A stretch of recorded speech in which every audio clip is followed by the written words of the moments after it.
हाँ जी बेटा, ring theory का नेक्स्ट चैप्टर हमें स्टार्ट करना है आज यूक्लिडियन डोमेन। यूक्लिडियन डोमेन क्या होते हैं, देखिए हम डेफिनेशन पढ़ते हैं। N integral domain are. अब सबसे पहले क्या आ गया यहाँ पर डेफिनेशन में, इंटेग्रल डोमेन का वर्ड इंक्लूड हो गया, यानी कि चेक करें तो सबसे पहले आपने ये चेक करना है कि वो इंटेग्रल डोमेन है कि नहीं है। ठीक है, यूक्लिडियन डोमेन जो है वो हमेशा एक इंटेग्रल डोमेन बनाएगी, मतलब इंटेग्रल डोमेन से ही बनेगी। तो सबसे पहले जिस भी रिंग को आपने यूक्लिडियन डोमेन चेक करना है, सबसे पहले उसे चेक करेंगे कि इंटेग्रल डोमेन है कि नहीं, उसे इंटेग्रल डोमेन होना चाहिए। ठीक है, अब एक इंटेग्रल डोमेन इसका an integral domain is called Euclidean domain if there exist a function. एक इंटेग्रल डोमेन जो है वो यूक्लिडियन डोमेन कब होगी, अगर आपके पास एक फंक्शन एग्जिस्ट कर जाए। कैसा फंक्शन, जो आपके पास उसे फाई से डिनोट किया हुआ है, एक फंक्शन फाई एग्जिस्ट कर जाए जो कि इंटेग्रल डोमेन के नॉन ज़ीरो एलिमेंट से नॉन नेगेटिव इंटीजर्स पर मैप होता हो। ठीक है, आर माइनस ज़ीरो यानी कि सारे नॉन ज़ीरो एलिमेंट से यहाँ पर मैप होता हो पॉजिटिव इंटीजर यूनियन ज़ीरो यानी कि नॉन नेगेटिव इंटीजर्स पर एक फंक्शन मैप हो रहा है। ठीक है, अगर आपके पास एक फंक्शन एग्जिस्ट कर जाता है कि जिस फंक्शन की ये दो प्रॉपर्टीज़ होल्ड कर रही हूँ, ठीक है, ED1 और ED2 होल्ड करती हो इस फंक्शन के लिए, फिर आपके पास रिंग जो है वो इंटेग्रल डोमेन जो है ना वो यूक्लिडियन डोमेन बना देगी। अब फर्स्ट प्रॉपर्टी क्या है, if a b belongs to R minus zero.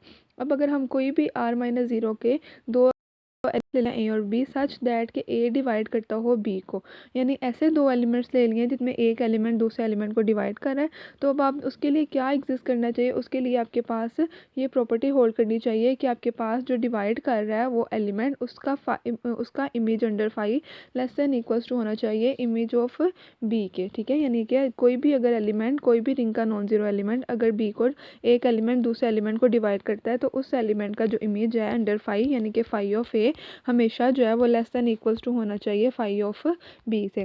First property ये हो गई यूक्लिडियन डोमेन की, यानी जो हमने फंक्शन डिफाइन किया उसके लिए आपके पास ये इनइक्वालिटी होल्ड कर जाए। ठीक है, सेकंड प्रॉपर्टी आपके पास क्या है, for any a b belongs to R with b non zero. अब देखिए यहाँ पर आपने ये डेफिनेशन में ध्यान रखना है कि यहाँ पर ए और बी दोनों आर माइनस जीरो से बिलोंग करते हैं, यानी यहाँ ए और बी दोनों नॉन जीरो होने चाहिए। अब दूसरा ए बी जो हम आर में से ले रहे हैं उसमें से बी मेंशन है कि वो नॉन जीरो होना चाहिए, ए जो है वो मे बी ज़ीरो हो सकता है। ठीक है, ज़ीरो हो भी सकता है नहीं भी हो सकता, लेकिन बी जो है ना वो सिर्फ नॉन जीरो होना चाहिए। अब अगर कोई भी रिंग के दो एलिमेंट्स ले लें हम जिसमें एक एलिमेंट बी जो है ना वो नॉन जीरो हो, तो इनके लिए हर दो एलिमेंट्स के लिए क्यू और आर रिंग के अंदर एग्जिस्ट करने चाहिए such that a can be written is equals to b q plus r, यानी कि हर दो एलिमेंट्स पर डिवीजन एल्गोरिदम लगता हो। ठीक है, पढ़ा था ना हमने नंबर थ्योरी में, डिवीजन एल्गोरिदम पढ़ा हुआ है कि जब भी आपके पास दो रियल नंबर्स होते हैं जिनमें एक नॉन जीरो हो तो हमेशा a equals to b q plus r के इक्वल आ जाता है, फिर आर इक्वल्स टू ज़ीरो। और आर डिवीजन एल्गोरिदम में पढ़ा था कि आर जो है वो ज़ीरो से आर जो है वो greater than equals to zero होता है और लेस देन होता है क्यू इस बी से। ठीक है, तो यहाँ पर इस कंडीशन के लिए क्या प्रॉपर्टी है कि आर को यहाँ पर ये जो आर हम ले रहे हैं या तो वो ज़ीरो होना चाहिए या तो फाई ऑफ आर जो है ना वो लेस देन होना चाहिए फाई ऑफ बी से। तो अब अगर ये दो प्रॉपर्टीज़ किसी इंटेग्रल डोमेन में होल्ड कर जाती हैं, डोमेन जो है ना वो यूक्लिडियन डोमेन बन जाता है। अब देखें आगे एग्जांपल्स करते हैं, इसके थ्योरम्स के एक्सरसाइजेस करते हैं ना, तो फिर आपके पास ज़्यादा क्लियर हो जाएगा डेफिनेशन क्या थी। ठीक है, कोई भी इंटेग्रल डोमेन यूक्लिडियन डोमेन तब होगी अगर एक फंक्शन फाई एग्जिस्ट कर जाए आर माइनस जीरो से नॉन नेगेटिव इंटीजर्स तक, कि आपके पास अगर दो एलिमेंट्स नॉन जीरो लेते हैं, एक बी को डिवाइड कर रहा होता है तो phi of a less than equal to phi of b के, और हर दो एलिमेंट्स पर जिनमें बी नॉन जीरो है उन पर डिवीजन एल्गोरिदम जो है ना वो होल्ड करता है, फिर आर इक्वल्स टू जीरो और phi of r is less than phi of b. अब देखिए नीचे कुछ एग्जांपल्स हैं, every field is an Euclidean domain. हर फील्ड जो है ना वो यूक्लिडियन डोमेन होती है, कि आगे इनके प्रूफ भी हैं। ठीक है, तो हम आगे इनका प्रूफ भी करते हैं कि कैसे होते हैं, ये बस यहाँ पे एग्जांपल सीखी हुई हैं। कोई भी फील्ड हो, अगर एफ कोई भी फील्ड हो, तो जो फील्ड ऑफ पोलिनोमियल्स बनेगी, रिंग ऑफ पोलिनोमियल्स बनेगी, वो भी आपके पास यूक्लिडियन डोमेन होगी। उसके अलावा रिंग ऑफ रेशनल इंटीजर्स जो है वो भी यूक्लिडियन डोमेन होती है। अब इन सब का आगे प्रूफ भी आएगा, तो आपको प्रूफ में मेंशन पता चल जाएगा ये किस तरह से यूक्लिडियन डोमेन बना रहे होते हैं।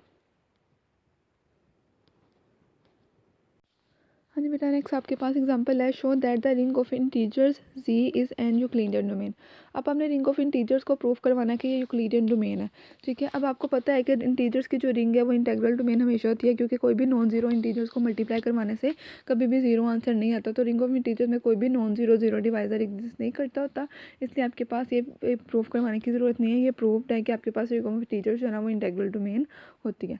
अब इंटेग्रल डोमेन तो हो गई, अब आपने क्या प्रूव करवाना है कि z-0 से नॉन नेगेटिव इंटीजर्स पर एक आपने फंक्शन एग्जिस्ट करवाना है, ठीक है। अच्छा, अब बेटा बेसिकली इनकी हर एग्जांपल में ना बस काम ये है, जो आपने ये मैपिंग यहाँ पे याद रखनी है कि हमने किस फंक्शन मतलब कि किस रिंग के लिए कौन सी मैपिंग डिफाइन करनी है। अब देखिए z-0 से नॉन नेगेटिव इंटीजर्स पर मैपिंग हमने डिफाइन करनी है। अब देखिए अगर आप हर इंटीजर को उसके मोड फंक्शन पर मैप करवा दें तो आपको पता है कि मॉडुलस फंक्शन, ये जो एब्सोल्यूट वैल्यूड फंक्शन होता है, ये हमेशा हमें नॉन नेगेटिव आंसर देता है, ठीक है, हमेशा नॉन नेगेटिव ही आंसर देता है ना। तो इसलिए आपके पास ये जो इमेजेस हैं ये z पॉजिटिव प्लस यूनियन 0 पर ही जाएंगे, ठीक है। तो इस तरह से आपके पास z-0 से एक फंक्शन डिफाइन हो जाएगा नॉन नेगेटिव इंटीजर्स तक। कैसे डिफाइन करेंगे, phi of n equals to absolute value function of n, ठीक है। मोड से फंक्शन डिफाइन कर लिया। तो आपने हर फंक्शन के मतलब जिस भी रिंग को इंटेग्रल डोमेन प्रूव करवा रहे होंगे ना, आपने उसके हिसाब से सूटेबल जो फंक्शन होगा ना वो आपने कंसीडर करना है, ठीक है।